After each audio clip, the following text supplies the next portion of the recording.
다 같이 우리 찬송하겠습니다. 찬송가 364장입니다. 내 기도하는 그 시간 그때가 가장 즐겁다.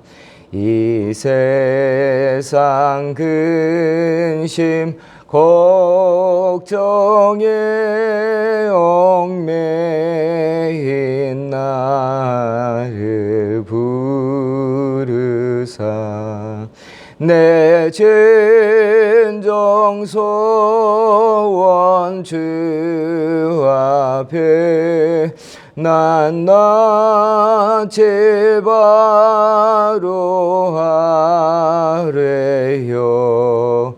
큰 불행 당해 슬플 때 나 위로받게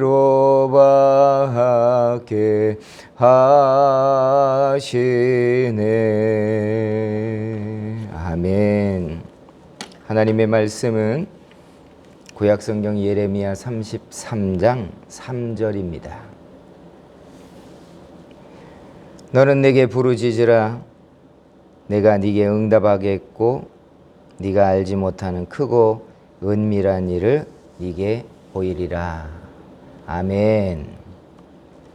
오늘 이 말씀과 함께 예배하는 우리 하나님의 귀한 백성들에게 은혜와 평강이 가득하기를 축복합니다. 어느 때보다도 평안이 간절하게 필요한 시대에 우리는 서 있습니다. 코로나라는 이 광풍이 온 세상을 바꾸어 놓고 있고 우리 소시민들의 삶은 그 뿌리가 흔들리고 있고 이 풍랑이 지나고 나면 우리의 삶의 터전이 어떻게 바뀌어 있을지 모르는 그 불안함이 우리로 하여금 평안이 사라지게 하고 있기 때문에 그렇습니다. 평안은 안정감에서 확보되어야 하는데 불확실한 미래, 불투명한 미래는 우리의 안정감을 앗아가고 있기 때문에 그렇습니다. 그래서 한 주간 동안 우리가 사람들을 축복하면서 평안을 축복합니다. 평안을 축복합니다. 라고 축복해 주셔야 합니다. 사랑하는 성도 여러분, 여러분의 심령과 그리고 가정과 그리고 여러분의 기업과 일터와 그리고 이 민족의 교회와 이 민족 위에 주님의 평안이 가득하게 되기를 주의 이름으로 축원합니다. 우리들이 바라는 그 평안은 어디에서 올까요? 물론 삶이 이렇게 요동치지 않고 흔들리지 않고 안전이 확보된다면 평안은 유지되겠지만 이런 혼란한 세상 가운데에서 평안은 절대적으로 하나님의 은총에서부터 기인합니다. 성령이 우리에게 주시는 그 충만함과 하나님의 은혜는 우리 육체의 극도의 혼란과 두려움에서도 넉넉히 이길 수 있는 평안을 가져다 주기 때문에 그렇습니다. 부활하신 예수님께서 제자들을 처음 만나시는 자리에 평강이 있을지어다 하신 그 평강은 그 육체의 두려움과 근심으로 가득했던 제자들의 마음을 눈 녹듯이 녹아지게 했을 것이 분명합니다. 우리들에게 이 평안이 필요합니다. 아버지가 주시는 평안, 세상의 두려움과 염려로 인하여 우리의 마음이 평안이 사라져버린 이때에 하나님의 손에 붙들린 그 따뜻한 평안, 바로 그 평안이 우리들에게 있기를 원하는 겁니다.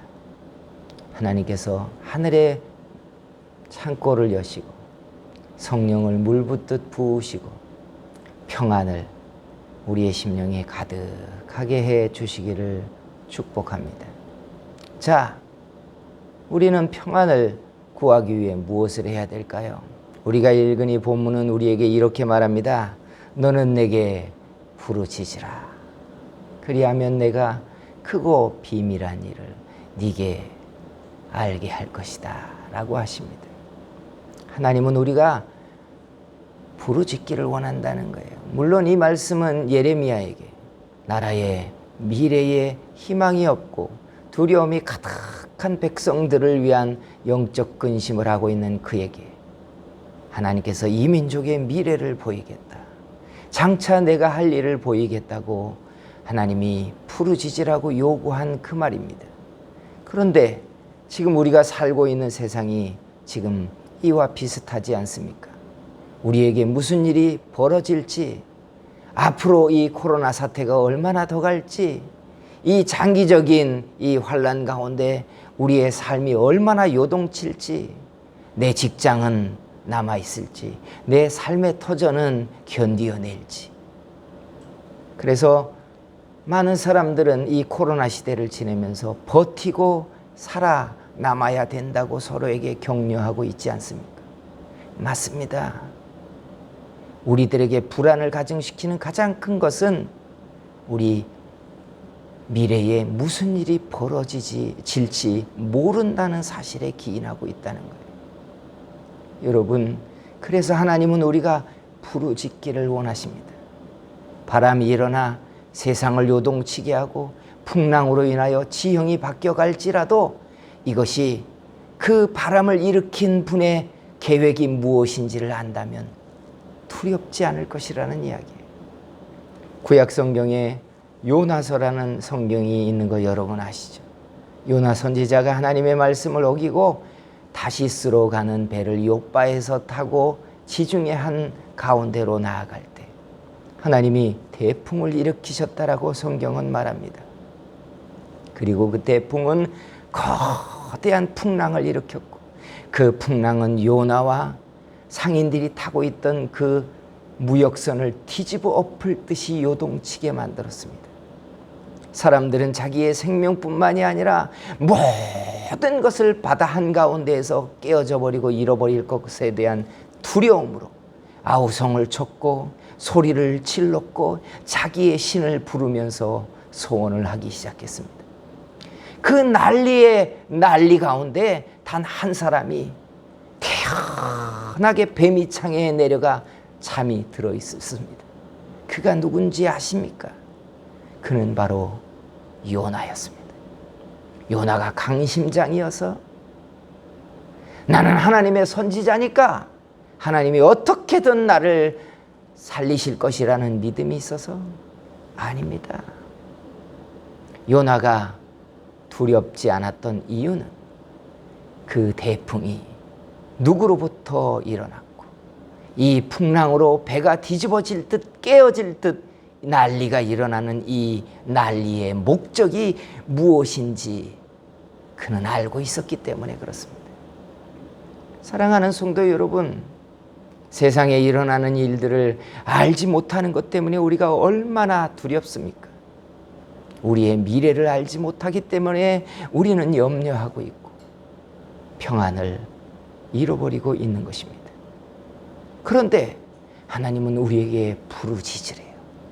그리하면 하나님의 크고 비밀한 일을 우리에게 알리신답니다. 여러분, 이 바람이 그 끝이 어디까지 갈 것인가를 안다면 왜 두렵겠습니까? 이 거대한 풍랑이 만들어 놓을 새로운 세상과 새로운 질서와 새로운 지형을 우리가 안다면 왜 두렵겠냔 말이에요. 그래서 이때 우리가 해야 될 것이 염려가 아닙니다. 근심이 아닙니다. 이때 우리가 해야 되는 것은 엎드리는 것이고 부르짖는 것이고 하나님을 찾는 것이고 여호와의 낯을 구하는 바로 그 행위입니다. 그래서 기도해야 합니다. 기도해야 합니다. 우리들의 평안은 세상에 요동치는 것이 잠잠해지는 것으로가 아니라 이 요동치게 만드는 이 바람이 목적하는 것이 무엇인지를 알게 될 때, 그리고 그 이후에 세상에 하나님의 뜻하시는 것이 무엇인지 알기 시작할 때 우리에게서 두려움은 사라지고 말 것이기 때문에 그렇습니다.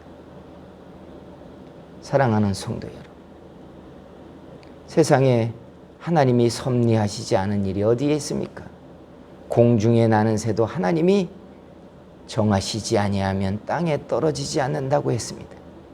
그러니 하나님과 상관없이 일어난 일이라고 말하지 않아야 합니다. 사람의 실수 때문에 일어난 일이라고 그냥 그렇게 치부하지 말아야 합니다. 하나님이 허락지 아니하면 일어날 수 없는 일들입니다.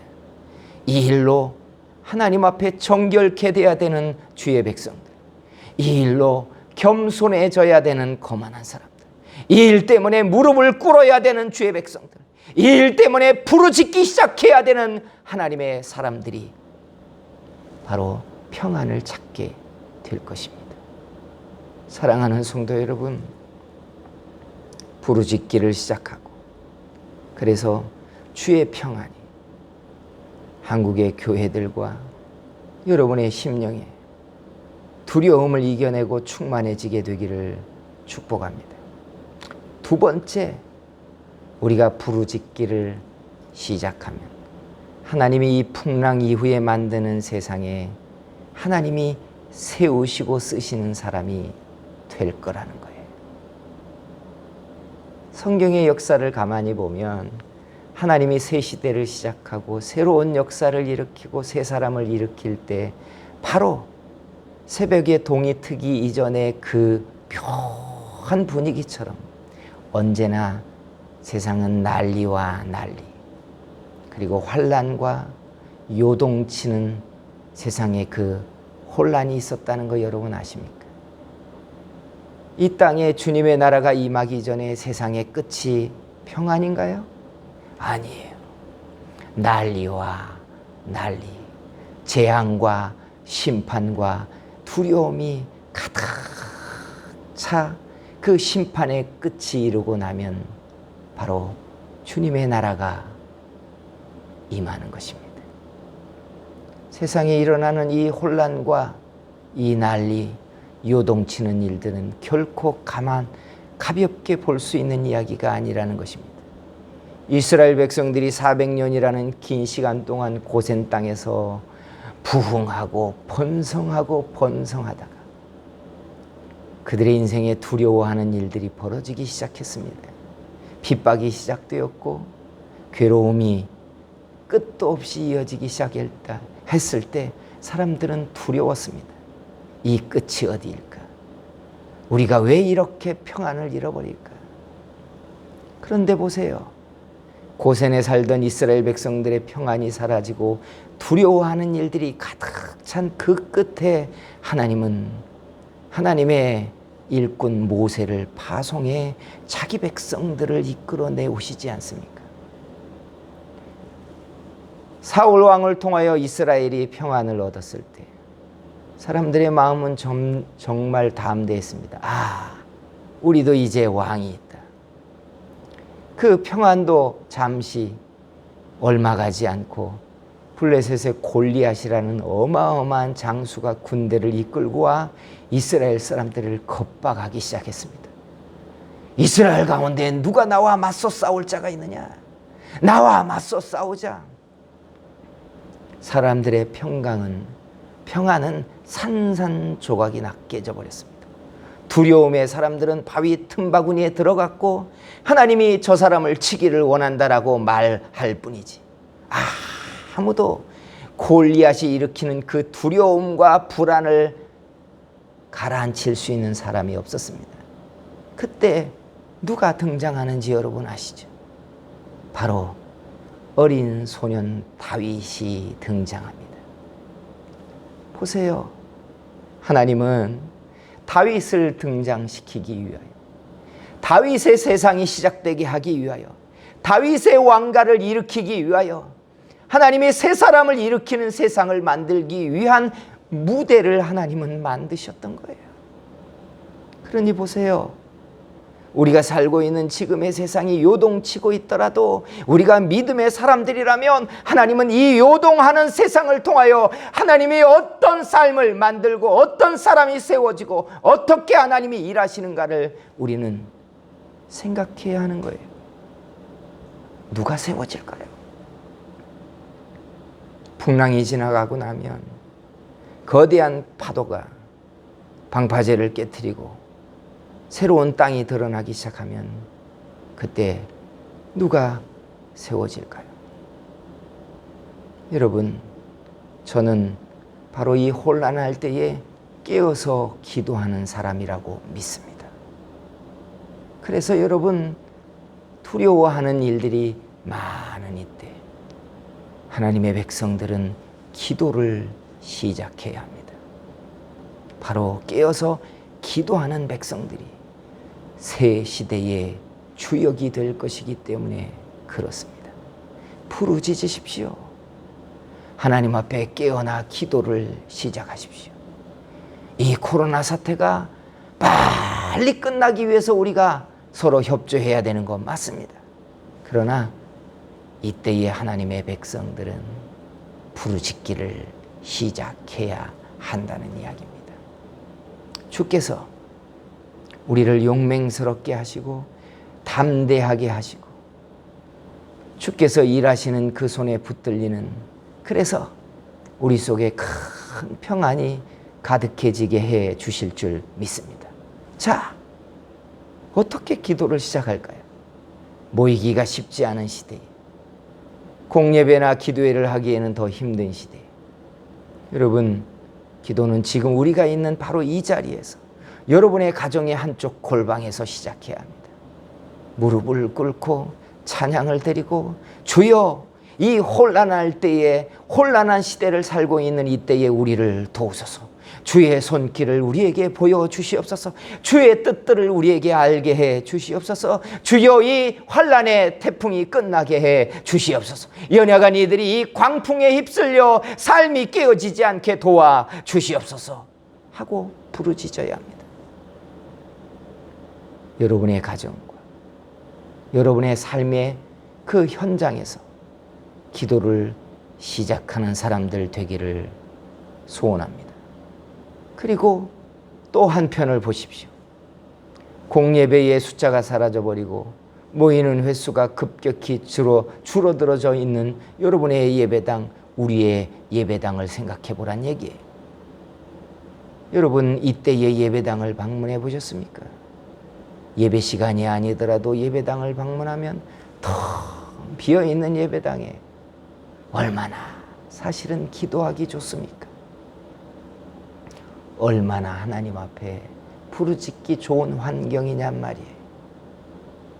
사랑하는 성도 여러분, 세상은 이 광풍에 휩쓸리고 요동하고 있어도 기도하는 백성들은 살 것입니다. 아니, 살 뿐만이 아니라 하나님이 하시는 일들에 대한 확신 때문에 요동하지 않는 평강을 얻을 것입니다. 사랑하는 성도 여러분, 주께서 여러분들에게 하나님이 하시는 크고 비밀한 일을 보이시기를 소원합니다. 또한 주께서 이 풍랑이 끝나거나 하나님이 사람들을 일으키고 세우시는 그때에 여러분의 기업, 바로 여러분들이 하나님의 손에 붙들린 그 주역이 되기를 간절히 축원합니다. 기도하겠습니다. 사랑하시는 우리 하나님, 오늘 우리가 이렇게 예배하고 있지만 이 말씀에 우리의 심령이 뜨거워지게 하시며 기도를 시작할 수 있게 결단하게 해 주시옵소서. 온 세상이 움츠려 들어져 있는 이때에 우리가 우리 하나님의 낯을 찾게 하시며 하나님이 일하시는 하나님의 뜻을 구하는 백성들 되게 만들어 주시옵소서. 부르짖는 기도가 교회에서 식지 않게 하시며 하나님께서 이 풍랑이 끝나고 난 다음에 세워져 있는 하나님의 사람들과 기업이 되도록 기도를 시작하게 만들어 주시옵소서. 예수님의 이름으로 기도하였습니다. 아멘.